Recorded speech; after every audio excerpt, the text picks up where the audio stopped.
probably the most popular teenager in the world. But she reveals how even she had to overcome many of the same childhood traumas that every young kid goes through. In her surprisingly intimate new book, which I have here, it's called Miles to Go.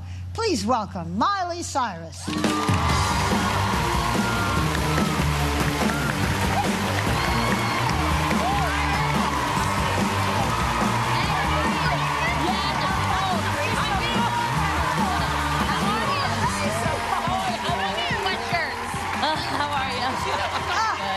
I thought it was going to be hot today. I know. Well, it's California. It's early. Yeah, well, I thought so too. Nice to see you again. Thank you. Good to see you, too. The last time I saw you was in your house. Your grandmother was there. Yeah, hi, yeah? Mammy. Yeah. That's great. Remember what happened?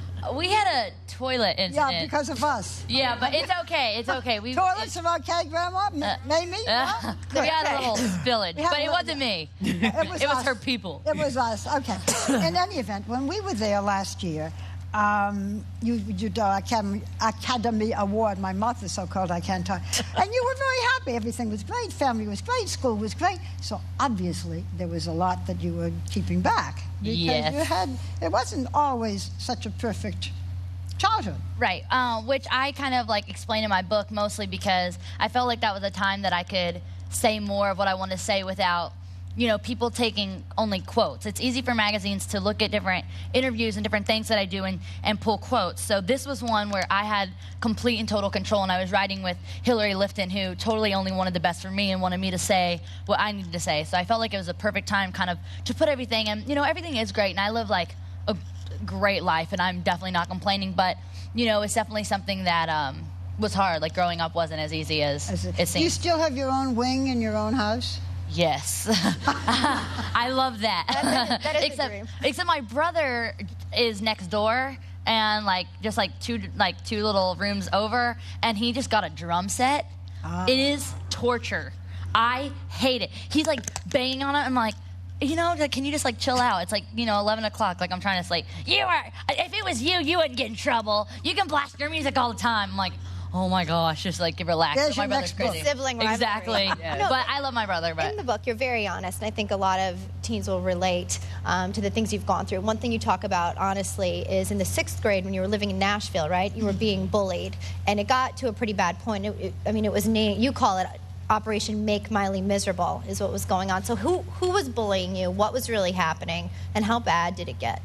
Well, the reason that I chose to talk about it was because I definitely didn't want to, you know, like scare kids, especially the ones that were reading this sometimes haven't gone through that yet, haven't been to middle school or been to high school, so they didn't get it. So I kept it pretty I kept it detailed, but still kind of like vague without getting too specific and too like scary. But it was just more of me trying to tell kids that what I don't want to happen is them get to that point that I was at. I mean, like I say one thing, like getting locked in the bathroom. That's something that is really scary, but it's definitely not the worst thing that ever happened. There was times where, you know, so many different people would get involved, and it just got really difficult. So did you go to a teacher? I forget how. I went to, well, my dad was being a snoop and heard me on the phone, and he went to the principal, and then it turned out that, you know, there had been past things before, and so then it started getting too big, and I'm like, you know, I'm ready. I don't want to start getting involved with police and all this stuff. I want to like back out, you know, and so then I start getting scared, and then, you know, that's kind of the best thing to do, honestly, is like don't be scared to be scared. Were you the only one that was getting picked on, or were other girls too? I was the main one, but there was definitely other things, and I think most of it was a lot of like the whole, you know, well, we'll keep you safe, because they were the bigger girls, they were the tough girls, so we'll keep you safe if you're not friends with Miley, and this and that. And I remember this one day, it was lunchtime, and we had assigned seats because it was like, you know, things were getting so out of control that people weren't even allowed to sit near each other.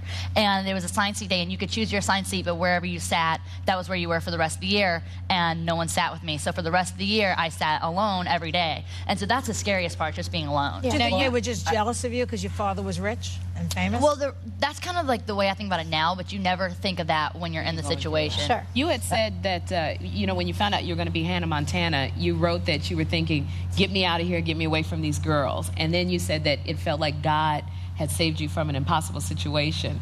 So now that you are on Hannah Montana, you've had your success, is there anything you'd like to say to those girls who bullied you? And you know what? I was just saying, I was always put in the stinking back in drama, and they were always put up in the front. Yeah. And I would get so mad. I'm like, why am I not getting cast for the lead? I know I can do this. I know I can do this. And so, ha, ha, ha. I got my own show. So let me ask you this, because there's also a huge problem now with cyberbullying. Yeah. So do you have advice for kids who are being bullied? And what would you say to fans of yours who are doing the bullying? First of all, I think it's all, you know, like you said, I think it's all kind of like a jealousy and almost like a pride thing. And I think it always goes back to the house and the way you're raised and the family.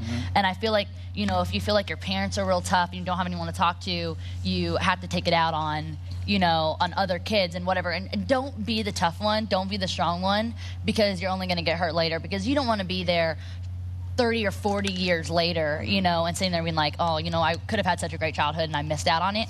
And like mostly girls, just the internet is not your friend no matter what.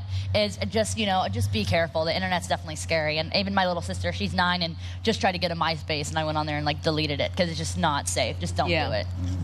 Well, we want you to stay with us, particularly because you also write about the love of your life. I think I interviewed the love of your life just recently. We'll be back. Talk about it. Molly will stay with Your us. legs. I know. Chicken I know. I'm freezing. I'm like,